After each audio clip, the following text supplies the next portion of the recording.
Shabbat Shalom à tous mes amis. On est à notre paracha de Balotra.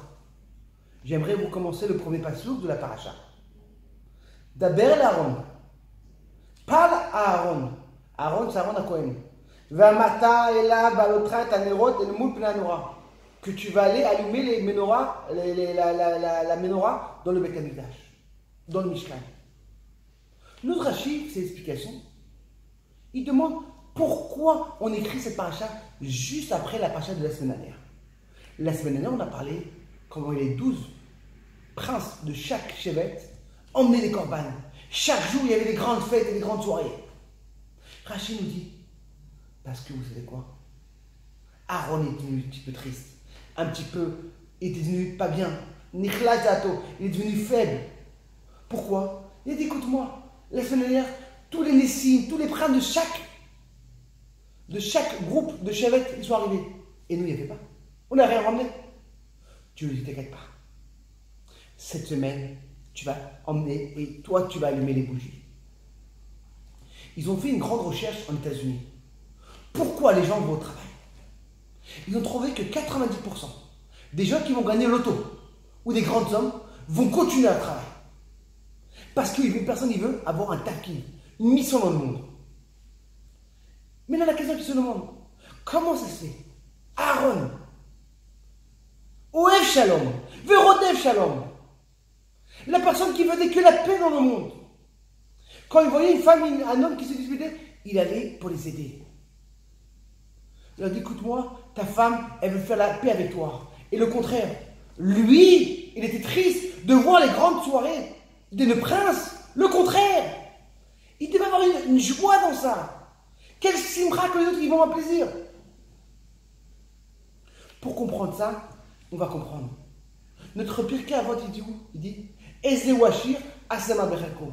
C'est qui la personne riche? C'est la personne qui est contente d'eux-mêmes. Il y a beaucoup d'explications. Le Rabbi Lubavitch a donné une très bonne explication.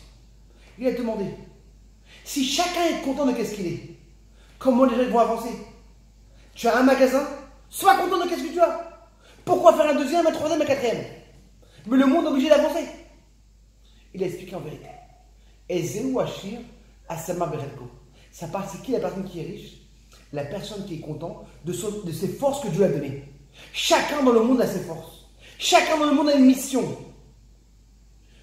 Après 120 ans, on ne demandera pas pourquoi tu n'étais pas comme le Rabbi Lubavitch. Pourquoi tu n'étais pas comme Shimon? Pourquoi tu n'étais pas comme Sarah? Et pourquoi tu n'es pas comme Rachel? Pourquoi tu n'es pas toi-même? Oui.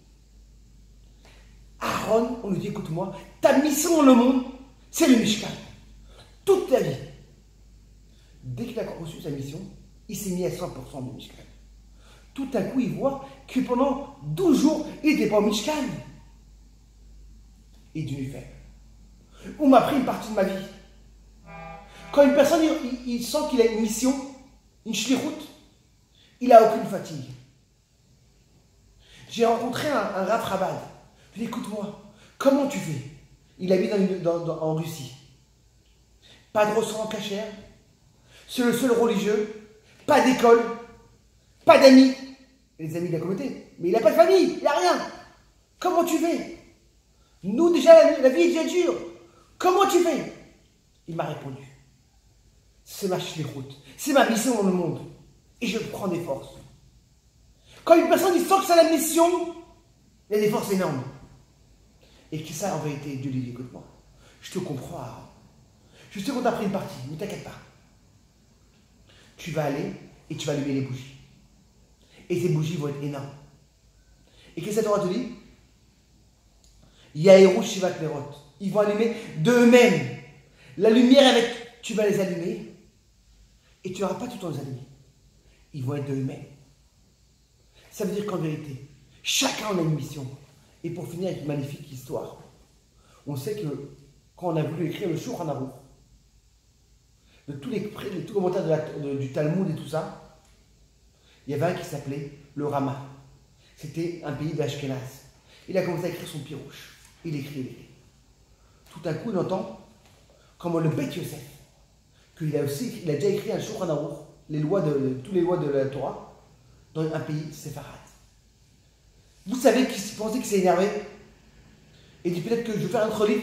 Il a pris le même livre. Vous prenez le livre. Et en bas, il y a les commentaires du Ashkenaz. Il a laissé qu'est-ce qui est pour les séfarades.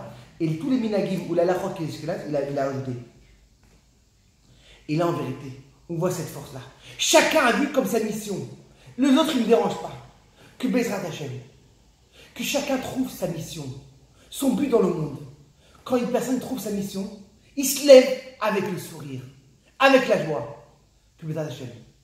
La même chose qu'ici, avec la menorah. La menorah, elle éclaire. Qu'on éclaire le monde. On éclaire dans la famille. Que Bezrat Hashem, que chacun pourra trouver ça. Et on espère, Hashem, Elohim, envoie-nous Dieu Mashiach, qu'on pourra réallumer cette menorah au Sebet Mikdash avec Mashiach, Bekar Mamash.